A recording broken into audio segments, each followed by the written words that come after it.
खरे तर दुबई कुणाच्याही आल्या गेल्यात नाही। अमेरिका, इस्रायल आणि इराण यांच्यात युद्ध सुरू झाल्यानंतर दोन्ही बाजूंनी क्षेपणास्त्रांचे जबरदस्त आदान प्रदान झाले। इराणच्या शेजारी असलेल्या ज्या अरब राष्ट्रांमध्ये अमेरिकेचे लष्करी तळ आहेत, त्या लष्करी तळांवर इराणने क्षेपणास्त्रे डागली। त्यामध्ये एकूण 7 देश आहेत, परंतु दुबईमध्ये अमेरिकेचा कोणताही लष्करी तळ नाही आणि असे असताना इराणची क्षेपणास्त्रे रोजच्या रोज दुबईवर जाऊन का धडकत आहेत, याचे सर्वांनाच कोडे पडले आहे।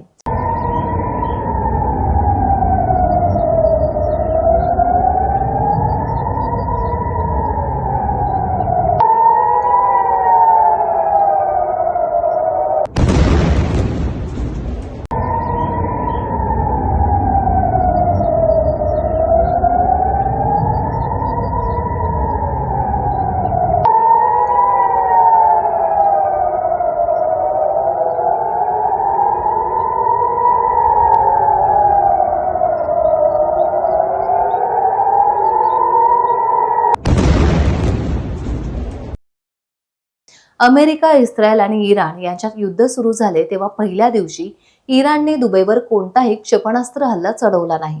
दुसऱ्या दिवशी अमेरिकेतील द वॉशिंग्टन पोस्ट या प्रतिष्ठित वृत्तपत्रात एक वृत्त प्रसिद्ध झाले आणि मग ठिणगी पडली।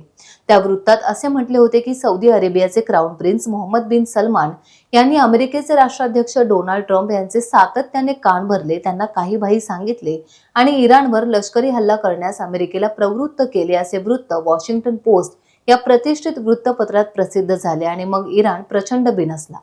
वॉशिंग्टन पोस्टच्या वृत्तानुसार दुबईचे प्रिन्स मोहम्मद बिन सलमान यांना डोनाल्ड ट्रम्प यांना एक नव्हे तर अनेक गुप्त फोन्स केले। एकीकडे सौदी अरेबिया इराण सोबतचे संबंध सुधारायचे दाखवत होता, मात्र दुसरीकडे क्राउन प्रिन्स हे तेहरानवर बॉम्ब हल्ला करण्यासाठी अमेरिकेवर दबाव टाकत होते। त्यावेळी खरे तर अमेरिकेचे राष्ट्राध्यक्ष ट्रम्प यांना या इराण समस्येवर राजनैतिक तोडगा काढण्याची इच्छा होती, परंतु दुबईच्या प्रिन्सने त्यांना लष्करी कारवाई करण्याचा आग्रह धरला। एकूण काय तर इराणचा काटा ढिला करण्यासाठी केवळ इस्रायलचे पंतप्रधान बेंजामिन नेतान्याहूच नव्हे तर सौदी अरेबियानेही म्हणजेच दुबईच्या प्रिन्सनेही अमेरिकेला चिथावणी दिली। वॉशिंग्टन पोस्टच्या वृत्तानुसार दुबईच्या प्रिन्सने डोनाल्ड ट्रम्प यांना विश्वास दिला की जर अमेरिकेने इराणवर लष्करी कारवाई केली आणि इराणने प्रत्युत्तर दिले तर सौदी अरेबिया तेल पुरवठा खंडित होऊ देणार नाही आणि प्रादेशिक सुरक्षा राखण्यासाठी पूर्ण मदत करेल। दुबईच्या प्रिन्सने जर आता हल्ला केला नाही तर इराण अधिक शक्तिशाली होईल, अशा शब्दात राष्ट्राध्यक्ष ट्रम्प यांना म्हणे इशारा दिला होता। दुबईच्या प्रिन्सने आपले इप्सित साध्य होण्यासाठी डोनाल्ड ट्रम्प यांचे जावई जेरेड कुशनर यांच्याशी असलेल्या निकटच्या संबंधांचाही पुरेपूर वापर केला। याचाच अर्थ चीनच्या मध्यस्थीमुळे इराण आणि सौदीमधील संबंध सुधारले असे वरवर चित्र दिसत असले तरी पडद्यामागे मात्र सौदीने इस्रायलच्या सुरात सूर मिसळत इराण विरुद्ध कट कारस्थान केल्याचं उघड झालं। त्यामुळेच इराण विलक्षण संतापला आणि त्याने दुबईवर एकामागोमाग एक क्षेपणास्त्र हल्ले चढवण्यास प्रारंभ केला। युद्ध सुरू झाल्यानंतर दुसऱ्या दिवसापासून इराणने दुबईवर हल्ले चढवले। दुबईत असलेली जगातील सर्वात उंच इमारत बुर्ज खलिफापासून दुबई विमानतळापर्यंत, तसेच दुबईतील आर्थिक महत्त्वाच्या इलाक्यापासून ते गजबजलेल्या कॉर्पोरेट इलाक्यापर्यंत इराणने क्षेपणास्त्रे डागली आणि दुबईला जबर अद्दल घडवण्याचा जोरदार प्रयत्न केला।